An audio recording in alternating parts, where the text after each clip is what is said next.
Now, the Wabash Valley's most accurate and reliable newscast continues with Storm Team 10 meteorologist Lindsay Monroe. Welcome back, everyone. Well, we talked at the top of the show. We do have a tornado watch that is active for all of our Illinois counties right now, highlighted in the red. Now, this is ongoing until 5 o'clock Central Time. We do have widespread storm activity that is moving through right now. Here's the Storm Team 10 storm tracker. No active warnings in the Wabash Valley, but just know some of these storms do have a history of reaching severe limits, and some of them still packing a punch as we speak. So we'll head down near Newton, Illinois, down into Richland County. This will extend into Clay County. All of this red here, a good indicator of very heavy rainfall. Rates in excess of 3/4 of an inch to perhaps an inch of rain per hour. Ponding on the sides of roadways will start to become a concern. Also lightning and thunder as some of these locations from Effingham to Newton and now making its way into Robinson, Illinois, under the gun for some of this heavy rain as these storms are getting ready to cross over the Indiana-Illinois border. This is where I'm paying very close attention to, down just south of St. Louis. All of these storms are working their way off to the northeast, and they are all severe. We currently have a tornado warning, not in the Wabash Valley, but down to our south. This is in southern Illinois.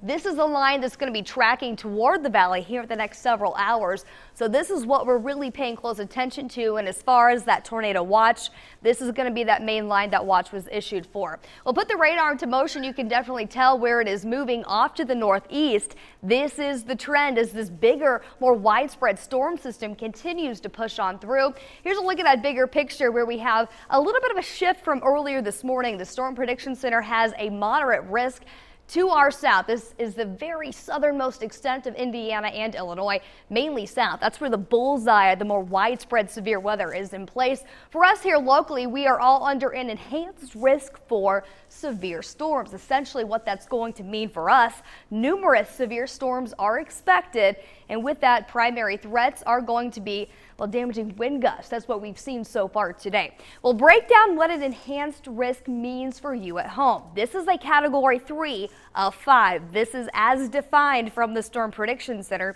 Numerous severe storms are possible. More persistent and/or widespread intense storms are going to be a possibility. Again, with this, the primary threats today going to be damaging wind gusts for us here locally. Not going to rule out the potential of a few brief spin-ups. We might get some rotating clouds, and with that, a spin-up is certainly going to be a possibility, as well as isolated large hail. And we talked about that flooding concern, heavy rainfall rates leading to ponding on the sides of roadways.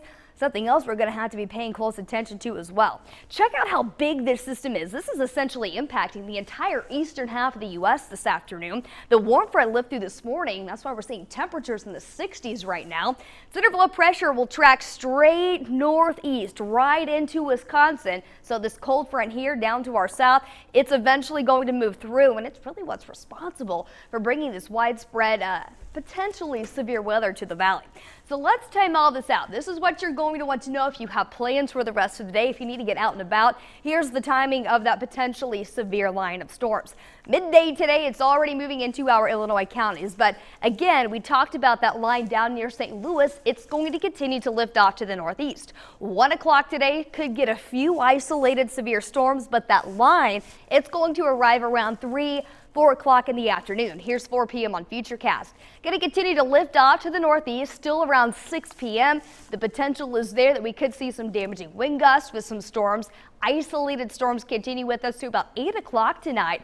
Eventually, we'll see that cold front sliding on through. Conditions will improve. I do expect that severe weather threat to come to an end by around 11 o'clock tonight. And then the sky clears during the overnight as we head into the first part of the day of Christmas Eve. So here's what you need to know. Again, today's storms, the afternoon severe weather threat will continue to about 6 o'clock before it moves on through.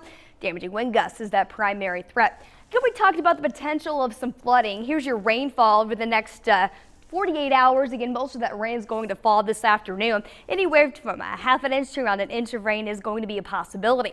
Now, come Christmas Eve, conditions do improve for us. Here's your Thursday, just looking at a partly cloudy sky.